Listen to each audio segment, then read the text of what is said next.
Bon ben voilà, bonjour à tous. On fait un petit direct. Merci les gars. On fait un petit direct ce soir après une journée habituelle sur la banquise. Les plongeurs ont passé 6-7 heures dans l'eau. Les terrestres ont passé 12 heures au bord de la mer pour filmer les manchots. Et puis ce direct est organisé pour vous tous qui nous suivez assidûment sur toutes les plateformes internet depuis le début de l'expédition. Pour vous remercier et puis aussi pour répondre à vos nombreuses questions. Vous avez sûrement suivi un petit peu tous nos films et puis toutes nos vidéos sur les différents sites, sur Arte, sur Blancpain, sur le site du CNRS, de Nikon, du groupe Brunet, de la BNF et puis bien sûr sur wildtouch.org. Donc ce soir, on va profiter de ce direct depuis DDU, depuis Terra Delhi, pour répondre aux questions qui nous ont été posées. Il y a tout le monde qui est là. Laurent, Vincent, Christophe et Luc. Et il y a plusieurs questions qui ont été posées à chacun d'entre eux. Donc je vais commencer par la première et puis après peut-être il y aura des questions en direct depuis Paris où on va essayer de vous répondre. Ils ont un problème de son. Ils ont un problème de son. Guillaume, il faut que tu augmentes le volume du XLR. Guillaume, il faut que tu augmentes le volume du XLR. Évidemment, c'est en direct. On a des petits problèmes. J'en perds mes feuilles. Non, alors là, il faut combler. En fait, il est 20h30, il faut que je parle un petit peu plus fort et maintenant j'ai envie de savoir si je peux continuer et si tout le monde entend bien ce qu'on dit et que l'image est claire. Est-ce que je continue avec les questions ou est-ce que je recommence l'introduction? Ah non, si on doit refaire une boule de neige. Bon, surtout qu'il fait moins 3 ou moins 4 degrés, on n'a pas de gants. Est-ce que quelqu'un a entendu ma question? Manu, est-ce que tu as entendu? On va chercher des fauteuils, non? Des sièges.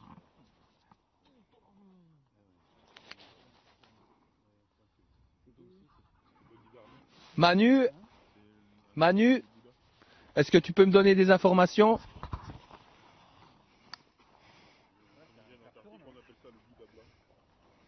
Ok, bon, du coup, avec les gars, on peut commencer.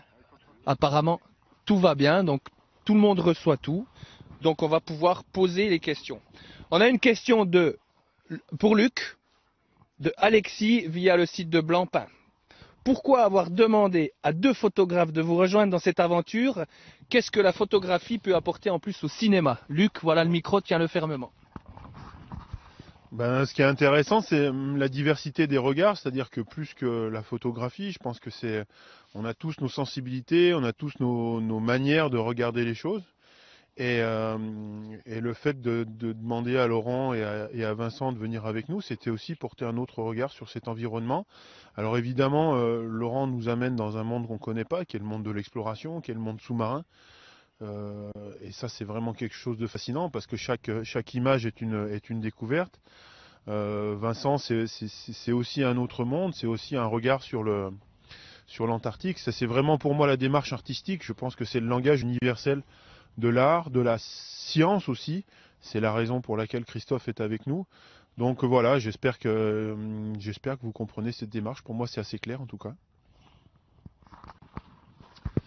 Bon, une question pour Laurent, de Laurine Leblanc via la plateforme de wildtouch. Ton équipe et toi avez pu plonger aussi profondément que vous l'espériez. Sinon, pourquoi? Si oui, racontez-nous. Ah oui, on a plongé profond, très profond, plus profond que ça n'a jamais été fait en Antarctique, je crois. Mais enfin, au-delà des chiffres, ce qui était intéressant, c'est que on s'est aperçu que avec la profondeur, la diversité augmentait. C'est quand même assez fascinant de s'apercevoir que la biodiversité en Antarctique augmente avec la profondeur, ce qui est a priori unique sur la planète. Les autres écosystèmes que l'on connaît bien, comme les récifs coralliens, c'est tout l'inverse par exemple. Et là, on s'est aperçu que chaque fois qu'on descendait un peu plus profond, on rentrait dans des paysages de plus en plus colorés, de plus en plus diversifiés, ce qui nous motivait à essayer de descendre un peu plus bas, de rester un peu plus longtemps. Et avec tout le matériel qu'on a développé cette année grâce à nos partenaires, ça nous a permis de faire ces explorations qui sont inédites. Voilà. Une question pour Vincent. Alors Vincent de Lucas Munier via la plateforme de Wild Touch, les sensations que tu ressens en Antarctique sont-elles les mêmes que celles de l'Arctique? Hormis les animaux qui eux ne sont pas les mêmes, est-ce que c'est comparable comme ambiance? Bonne question. Déjà bon, l'accès a été différent. Là, c'est vrai on a fait un long voyage en bateau, ce qui est assez rare en Arctique. C'est des petits sauts de puce en avion, mais malgré tout, en quelques jours, on peut être à 80 degrés de latitude nord. Là, c'était quand même 11 jours de bateau, donc rien à ça, c'était nouveau pour moi. Et après, pour les sensations, bah oui, la faune, moi, je dis pas que ça me manque, mais c'est assez perturbant de ne pas avoir de mammifères terrestres. À chaque fois que je me balade un peu dans le chaos de glace ou je regarde un peu derrière un hummocks, j'ai toujours l'impression voilà, qu'il peut y avoir un ours, alors que non, pas du tout. Donc c'est vrai que en même temps c'est un double sentiment, un sentiment assez rassurant finalement, mais aussi un petit manque. Mais ce qui me plaît, tout comme en Arctique, quand on est très très haut en Arctique, c'est que les animaux sont peu farouches, n'ont pas été ultra chassés comme dans les autres contrées du monde. Et cette proximité, que ce soit avec les lièvres variables, les lièvres arctiques pardon, ou les renards polaires qu'on peut presque caresser, et ces manchots qui nous acceptent complètement, ça c'est des sensations qui sont tout à fait similaires. Ok, bon ben on est toujours en direct sur la base de DDU en Terre Adélie. On fait ça pour remercier un petit peu tous ceux qui nous ont suivis sur les différentes plateformes des différents sites pendant ce mois d'expédition, qui ont suivi les vidéos, les blogs, les petits mots du jour. Donc on va remercier le site d'Arte, de Blancpain, de Nikon, du CNRS, du groupe Brunet, de la BNF et aussi la plateforme de Wild Touch. J'ai une question pour Christophe de Caroline de Kaiser via le CNRS. Quelles sont les observations les plus inattendues que tu as pu faire depuis plus de 20 ans que tu fais des missions en Terre Adélie? Difficile de répondre. L'observation la plus spectaculaire, c'est peut-être celle d'il y a 2 ans quand j'étais en mission ici, où on a vu des poussins de manchots empereurs qui sont morts par milliers parce qu'il y avait beaucoup de glace. Et le plus spectaculaire, c'est que les 100 derniers survivants ont été capables de marcher pendant 80 km sur la glace, sur la banquise derrière nous, là, pour rejoindre la mer libre, alors qu'ils faisaient la moitié de leur poids normal. On les a suivis avec des balises Argos et la plupart ont réussi à s'en tirer. Donc c'est vraiment des animaux spectaculaires et qui ont une adaptation vraiment incroyable à ce milieu, même dans des conditions vraiment extrêmes. Du coup, je vais rebondir. Tu montres la banquise et il n'y en a plus. Est-ce que c'était normal quand tu as vu ça qu'il y avait 80 km de banquise ou est-ce que c'est normal aujourd'hui? La situation normale, c'est plutôt celle d'aujourd'hui. Là, on a vécu 2-3 ans de suite où on avait de la banquise, on ne voyait pas du tout l'eau. Là, on voit très bien l'océan qui est derrière nous. Il y a 2 ans, on ne voyait pas du tout la mer, hein. Donc c'était tout blanc à perte de vue. Il y avait encore 80-100 km de banquise. Donc ça, c'était vraiment des situations exceptionnelles qui n'ont jamais été mesurées ici. C'est-à-dire qu'il y a 2 ans, on avait la plus forte étendue de glace en été qui a jamais été enregistrée depuis qu'il y a des mesures qui sont faites ici. Ok. Manu, Vincent, Romain, je crois qu'il y a une question en direct de Twitter.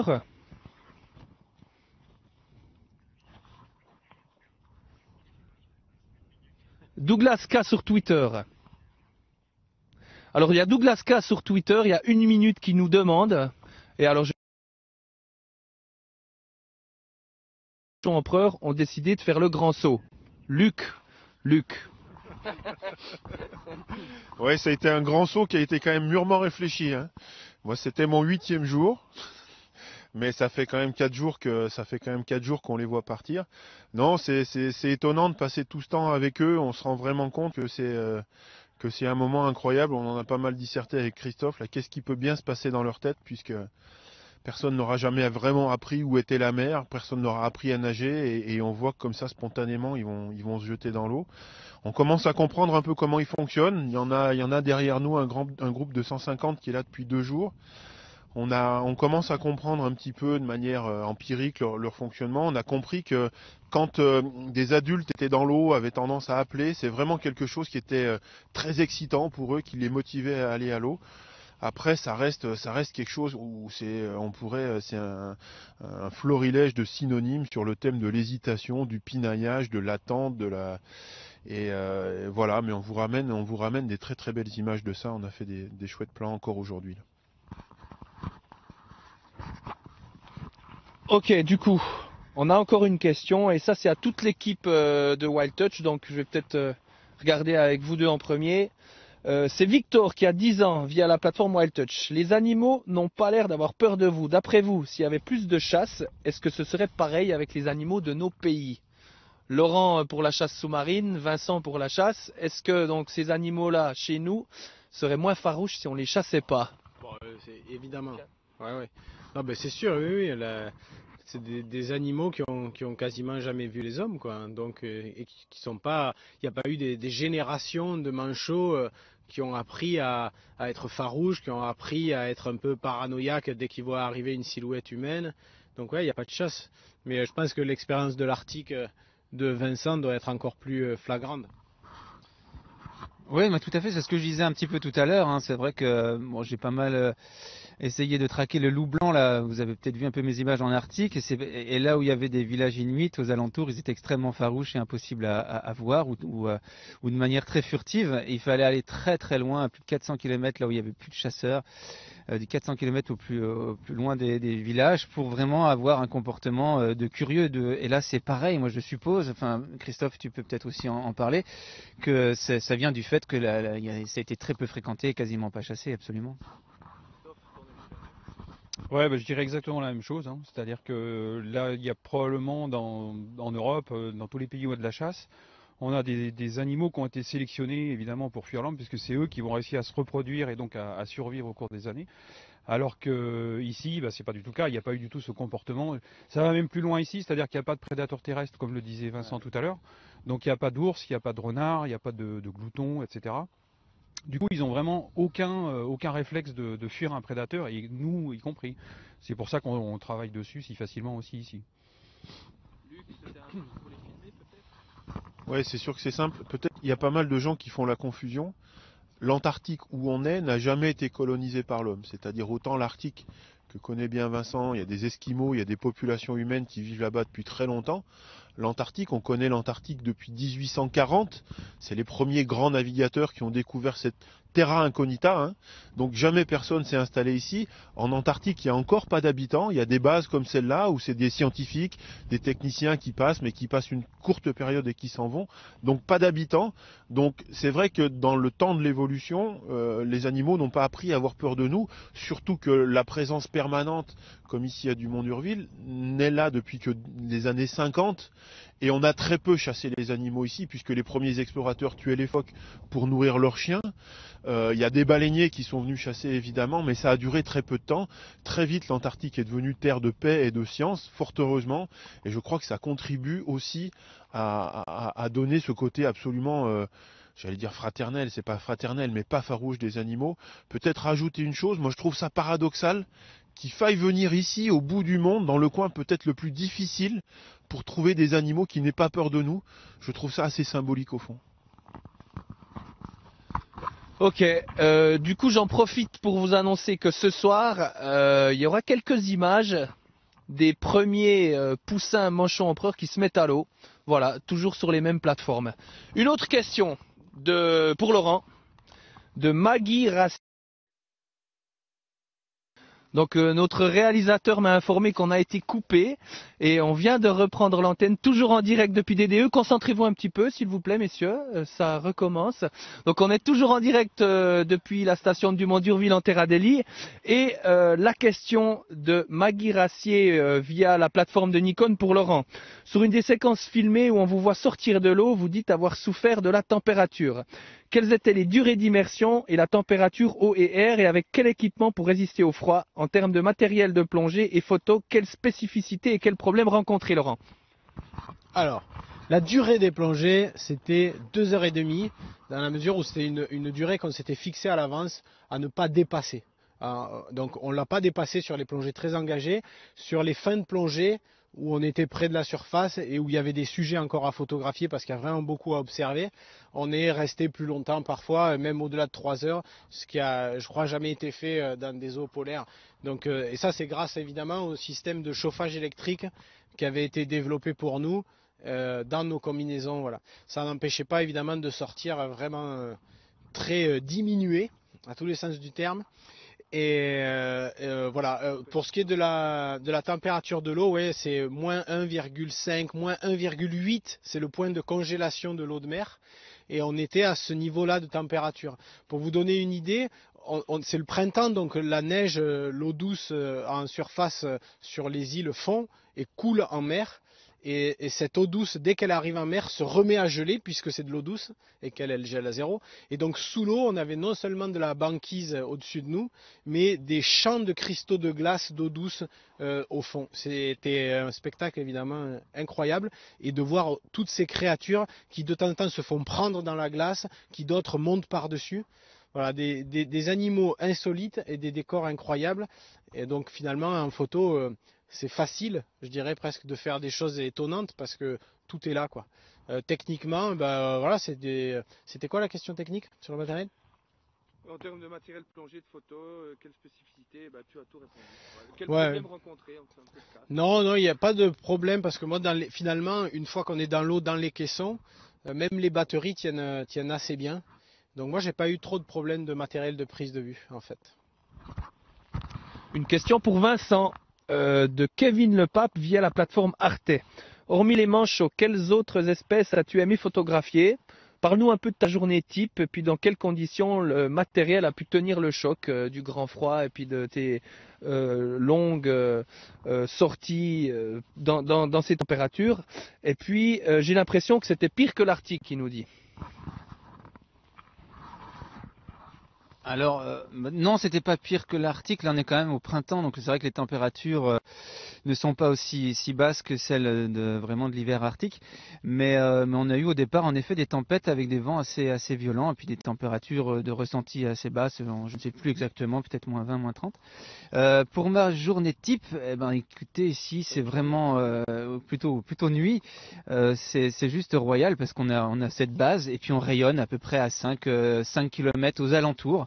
Et les manchots, bien sûr, le manchot empereur, c'est un peu la star, mais aussi la délie, un petit manchot qui nous régale, qui nous fait plein de galipettes en sautant de l'eau. J'ai beaucoup aimé photographier les pétrels des neiges. Il y a un petit côté aussi, ça ressemble un peu à la moitivoire qu'on trouve en Arctique, d'un blanc immaculé. Voilà, donc c'est un peu au bonheur la chance. Je pars avec ma poulka et puis souvent seul la nuit, parce que les lumières sont vraiment plus jolies, enfin je trouve. Et puis c'est un peu en fonction de ce que je rencontre. J'ai le souvenir d'avoir passé la nuit avec un phoque. Voilà, c'était pas toi Laurent, mais avec un phoque à l'observer et à pouvoir presque. J'ai osé le caresser. Il dormait juste la tête qui sortait de son trou de glace et c'était vraiment un moment complètement magique et j'ai posé mon doigt sur ses moustaches. C'était quelque chose de complètement incroyable à vivre. Voilà. Bon, l'assistant interdit de rigoler. Donc non, je prends vraiment plaisir et je vis vraiment au rythme de tous ces animaux. Après, il y en a d'autres. Il y a les pétrels géants. En ce moment, il y a les océanistes de Wilson qui sont arrivés. Il y a tout un dédale de différentes espèces d'oiseaux principalement qui font mon bonheur, voilà. Du coup, on va rebondir là-dessus avec toi, Luc, directement. Il y a Isabelle Guyodot via la plateforme de Wild Touch qui te demande si tu pourrais nous décrire une journée parfaite en Antarctique, même si, au vu des vidéos quotidiennes, elle semble finalement toute l'être. Ça, c'est une question piège. Vous avez vu déjà la journée parfaite, elle est déjà différente selon les points de vue de chacun. C'est-à-dire que l'appréciation de la lumière pour Vincent n'est pas la même que celle de Laurent, qui va avoir besoin de soleil sous l'eau. Va pas être la même que pour moi ou pour Jérôme, qui allons plutôt chercher des lumières un peu hautes pour aller chercher des brillances. Ce qui est assez étonnant, c'est justement l'absence de rythme complète qu'a eu notre équipe ici, c'est-à-dire qu'il était même fréquent qu'on se croise à 7 h le matin avec la question suivante: tu rentres ou tu pars? Et on se posait souvent cette question-là, puisque comme on a 24 heures de jour, chacun vivait un peu à son rythme. On se retrouvait quand c'était nécessaire pour certains briefs ou meetings, etc. Moi, la journée parfaite, elle commençait effectivement plutôt sur le coup des 7 heures. Le temps de partir. Moi, plus que la lumière, c'était plutôt le comportement des animaux qui allait primer finalement sur tout. L'exemple type, c'est effectivement la mise à l'eau des poussins d'empereur, mais on a eu aussi des nourrissages, c'est vraiment la nature qui dicte en permanence notre emploi du temps. S'il y a du vent, on ne va pas aller faire les mêmes choses, etc. Donc je crois que la journée type, c'est l'absence même de journée type. Désolé pour cette réponse sibylline. Christophe, alors Stéphanie Garcia, via la plateforme du CNRS, te demande comment il faut faire pour participer à une expédition scientifique pour aller voir les manchots. Avoir un doctorat de sciences peut-il aider à faire partie d'une de ces expéditions? Voilà, si tu cherches du monde. Alors il y a plusieurs manières de partir pour venir ici. Selon l'âge en fait des gens et le niveau d'études, il y a des volontaires au service civique en fait qui sont recrutés chaque année par l'IPEV. Et donc ils viennent passer un an ici, ils passent toute l'année, ils voient tous les animaux, tout le cycle. Et ces gens-là vont travailler pour des labos du CNRS ou des universités. Une autre manière de partir, c'est de partir sous forme associé à un programme de recherche, donc un programme de recherche existant. Donc tous les programmes de recherche ici sont aussi sous l'égide de l'IPEV et associés à des labos du CNRS. Donc une autre manière de partir, c'est ça, c'est de s'associer dans un labo, de faire une thèse dans un labo par exemple, et puis d'avoir une mission en Antarctique pour le travail de thèse. Ok, on a une question en direct de Nawal sur Twitter. Et la question c'est, alors plutôt pour Luc ou Christophe, et sûrement pour les deux, est-ce qu'on est un homme différent quand on rentre de l'Antarctique? Luc. Je préférais qu'on commence par Christophe, moi. Non, c'est rigolo parce qu'on s'est succédé ici il y a de ça très longtemps. Donc on va vous donner une réponse qui est un peu biaisée puisqu'on a forcément eu une influence réciproque. Oui, on est différent parce que vivre ici, c'est rentrer dans un temps différent, dans une temporalité différente. C'est aussi vivre au contact avec la nature de manière permanente. Et comme je vous le disais tout à l'heure, c'est vraiment la nature qui va dicter votre rythme de vie, vos lois. D'abord avec le grand rythme de la nuit polaire, puis l'été polaire, qui est vraiment une expérience fascinante. C'est aussi le retrait qu'on peut avoir ici par rapport au monde, par rapport à la société, qui vous amène à avoir une réflexion un peu différente. Et c'est pas anodin de partir 14 mois comme ça d'Europe pour passer du temps ici quand on a 24 ans. C'est vrai que ça change littéralement. Enfin, moi en tout cas, ça a radicalement changé le cours de ma vie, c'est évident, quoi. Oui, on ressort différent effectivement. L'hiver est vraiment quelque chose de très marquant. L'été, c'est bon, conditions relativement agréables entre guillemets, on va dire. L'hiver est beaucoup plus dur parce que il y a la nuit, il y a le froid, il y a le vent, il y a beaucoup de vent ici, souvent avec de la neige. Et ça marque vraiment parce que là, on se sent vraiment humble par rapport aux éléments qui nous entourent.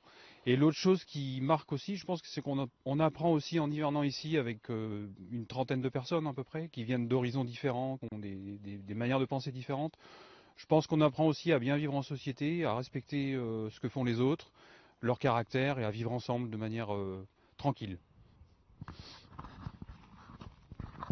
Du coup, Vincent, toi, t'as peut-être pas fait d'hivernage comme eux, mais tu as vécu aussi des moments assez longs et assez difficiles dans des régions très froides. Est-ce que ça t'a renforcé, ça t'a changé, ça t'apporte quoi? Ouais, vaste question. Difficile de répondre rapidement, mais une fois, je pense qu'on goûte à enfin peut-être que c'est pas le cas de tout le monde, à ces conditions extrêmes, à ces latitudes. Je sais que pour l'Arctique, moi, dès mon premier séjour, je suis resté à tout jamais hanté. Et c'est vrai que je le dis que c'est une réalité. Ça m'a changé, Je pense que ça fait du bien. C'est ce que dit Christophe. Ça fait du bien de se sentir fragile. Et dans ce genre de milieu, on l'est. On est rien. On est une petite poussière. Par rapport aux éléments, aux tempêtes, par rapport aux animaux, par rapport à tout ça. Et je pense que voilà, moi ça j'aime ça. Alors c'est pas du masochisme, mais dès qu'il y a une tempête ou dès qu'il y a la nature se rebiffe ou nous montre ou nous donne une espèce de claque, de gifle en nous remettant à notre place en disant non, on n'est pas les maîtres du monde. On n'est pas là pour gérer, pour maîtriser, ça c'est vraiment des verbes que j'aime pas. Et quand on est en Arctique ou en Antarctique, c'est une bonne leçon, une petite gifle en disant on se remet à notre place et on n'est pas grand chose, on est des petites poussières et c'est super important. Et du coup il y a des animaux qui vivent là et là moi je trouve ça complètement incroyable, une adaptabilité incroyable. Donc c'est par notre travail photographique on essaye de mettre ça en avant, de les magnifier, d'essayer de d'émouvoir un peu les gens par nos images, parce que nous, on est vachement émus, on est de vivre ça, on est privilégiés, on a cette chance-là, et on essaye par ce biais, par la photo, de retransmettre cette espèce de sentiment de vulnérabilité et de fragilité de cette faune. Voilà. Et toi, Laurent, en 2 mots, parce que la prochaine question est aussi pour toi. Est-ce que ça a changé ta vision de la plongée? Oui, ça la change un peu dans le sens que j'ai jamais aussi bien mesuré les limites de ce qu'on peut faire sous l'eau, quoi. Là, tout est cumulé, toutes les difficultés de cette plongée qui me passionne en tant que discipline d'exploration. Il y a tout qui est cumulé. On est sous un toit, sous la banquise. C'est la première difficulté, une entrée, une sortie. On a la prétention d'aller plonger très profond avec tout ce que ça engendre de décompression, d'engagement. Donc.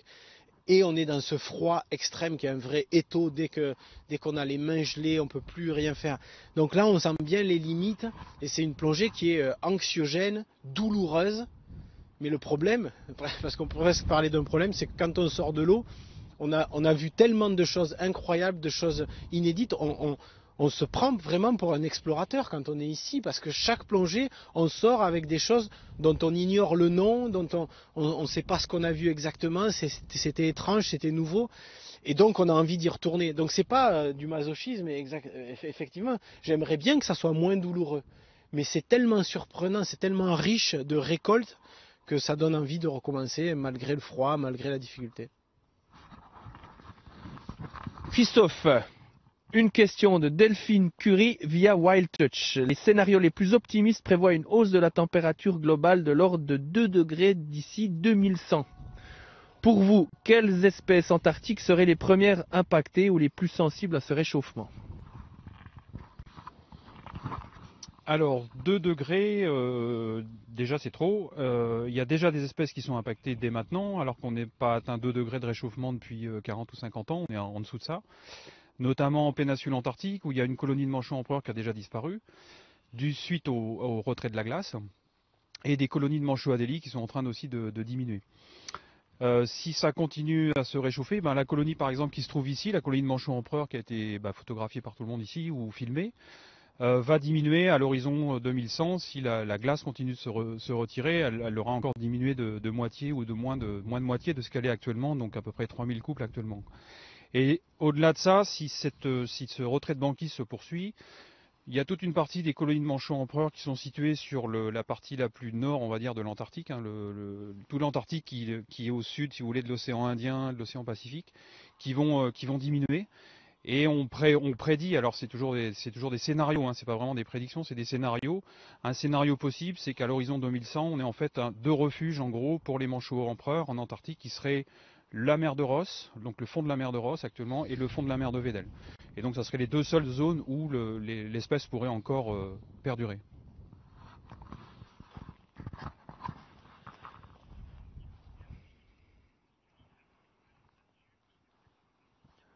Alors là, je suis direct de Paris, un message personnel du garagiste de Vincent Munier. La sub est prête à partir. Si Twitter, la magie du direct, on est toujours à DDU en terre Adélie et Vincent Munier vient d'apprendre que son garagiste lui dit que la sub est prête à partir. Ouais. C'est merveilleux, il faut le remercier. Remercie. C'est une très vieille Subaru qui a plus de 15 ans. Écoute, merci beaucoup au garage barois de Charmes. Merci, franchement, je vais être impatient de rentrer dans les Vosges. Voilà, on a une question pour Laurent de Alexis via la plateforme de Blancpain. Laurent, tu es un habitué des plongées à longue durée avec une plongée de 24 heures lors de ta dernière expédition en Polynésie. Y a-t-il une perception du temps qui passe différente lors des plongées sous la banquise par rapport aux plongées sous les mers chaudes? Non. C'est pareil, c'est lié à ce froid extrême où tant qu'on trouve des choses, tant qu'on est avec un beau sujet, il y a une excitation et on oublie un peu le froid, on oublie le temps qui passe. Et il suffit qu'il y ait quelques minutes un peu plus monotone ou avec un peu une difficulté technique, un tuyau qui a du mal, un bouton qu'on n'arrive pas, un contrôleur qu'on n'arrive pas à régler. Enfin, il suffit d'une petite contrariété et tout à coup, les minutes passées dans des eaux à cette température-là deviennent un peu un calvaire. Voilà. Mais voilà, c'est un paradoxe, c'est des hauts et des bas, des grandes excitations où on oublie tout parce que c'est magnifique. Et puis la seconde d'après, on sent les minutes passer. Quand on voit les paliers s'afficher, quand on est à grande profondeur ici sous la banquise et qu'on voit les paliers s'afficher, quand on voit 1h15, 1h30 de paliers s'afficher, ça a un petit côté terrorisant en se disant mais je grelotte, je suis au fond, je suis glacé et je vais encore devoir attendre 1h30. Et puis finalement on remonte, on trouve autre chose et finalement souvent on fait plus que ce qui était marqué sur son ordinateur parce qu'il y avait d'autres choses à observer. Donc voilà, c'est paradoxal. J'ai pas encore tout à fait la réponse si le temps passe vite ou si le temps passe doucement dans les eaux polaires. On est toujours à DDU, la station de Dumont-d'Urville, en Terre Adélie, avec Luc, Christophe, Vincent et Laurent. Ben voilà, c'était quelques questions. Il y en a encore une à Luc d'ailleurs, pour vous remercier tous de nous suivre depuis plus d'un mois pendant cette expédition, de suivre les petites vidéos, les blogs, et remercier aussi tous nos partenaires de nous avoir permis de faire ça. Luc, une question d'Alexandre Dino via la plateforme de Nikon. Qu'est-ce que vont devenir les images capturées de cette expédition? Ben, en fait, les photos qu'ont fait nos photographes, les images de Jérôme Bouvier, tes images, tout ce qu'on a fait ici, eh ben voilà. Qu'est-ce que ça va devenir? Juste pour préciser qu'on se dépêche un peu parce que le vent s'est levé et on commence à se cailler. Et juste pour que vous compreniez aussi pourquoi on regarde en arrière, c'est qu'il y a le groupe de manchots empereurs qu'on surveille depuis 5 jours qui est là. Et l'habitude veut qu'on surveille s'ils sont pas en train d'aller à l'eau. C'est nos amis. Hein. Qu'est-ce qu'on va faire de tout ça? Beaucoup de choses. Beaucoup de choses. Déjà, vous pouvez nous suivre en direct sur toutes les plateformes dont Cédric vous a évoqué le nom. On va bien sûr faire des livres, des très beaux livres avec les photos de Vincent et de Laurent pour vous raconter tout ça. Il va y avoir des films, 2 films pour Arte qui sont réalisés par Jérôme Bouvier. Que vous verrez, je pense, à l'horizon de cette fin de printemps ou cet été. Moi, je suis en train de préparer un film IMAX sur l'Empereur. Et également une grande exposition à Lyon au musée des Confluences dès le mois d'avril, du mois d'avril au mois d'août, où on va vous embarquer, on va vous faire partager littéralement cette expédition avec des salles immersives. Vous pourrez être dans l'image, dans le son, vous allez pouvoir comprendre ce que c'est que l'Antarctique, ce que c'est que la recherche en Antarctique également. Donc il y aura évidemment beaucoup de choses, j'oublie peut-être des choses encore. On a préparé ici pour vous plein de vidéos 360. Donc vous allez pouvoir littéralement vous immerger avec Laurent en plongée, avec Vincent dans le chaos de glace pendant la nuit, la nuit printanière ici, si j'ose dire. Ça, c'est des choses que vous allez aussi pouvoir découvrir assez vite dès notre retour. Les fichiers sont trop lourds à envoyer. Voilà, plein de choses à découvrir. Mais vous pouvez nous suivre effectivement sur White Touch ou sur toutes les plateformes qu'on a évoquées tout à l'heure. Bon, ben voilà. Je rajouterais que ce soir, si mes calculs sont exacts, c'est le dernier soir où les photos de Laurent et Vincent sont projetées sur la BNF à Paris, apparemment. C'est le dernier soir, donc profitez. Merci à tous. Merci de la part de toute l'équipe d'être là tous les matins et tous les soirs. Je demanderai à Guillaume, qu'on remercie aussi, qui a la caméra, de faire un petit zoom pour qu'on voit vos amis, les manchots, et qu'on voit le bord banquise. Écartez-vous un peu. Et puis merci à Manuel Lefebvre, réalisateur Régie Plateau, d'avoir permis ce direct depuis DDU. Je remercie tout le monde, tu dis? Ok, il y a aussi Eric Munch qui est à l'intérieur pour le son, merci à Eric. Il y a Yannick Gentil qui a fait les images sous-marines. Qui me manque-t-il? Et Thibaut qui est sous l'eau avec Laurent, Yannick et puis moi, et puis Manuel, notre médecin d'expédition, qui est aussi à nos côtés, qui passe son temps à attendre et à espérer que tout aille bien. Jusque-là, tout va bien. Merci à tous, bonne journée, et puis à ce soir pour les nouveaux films.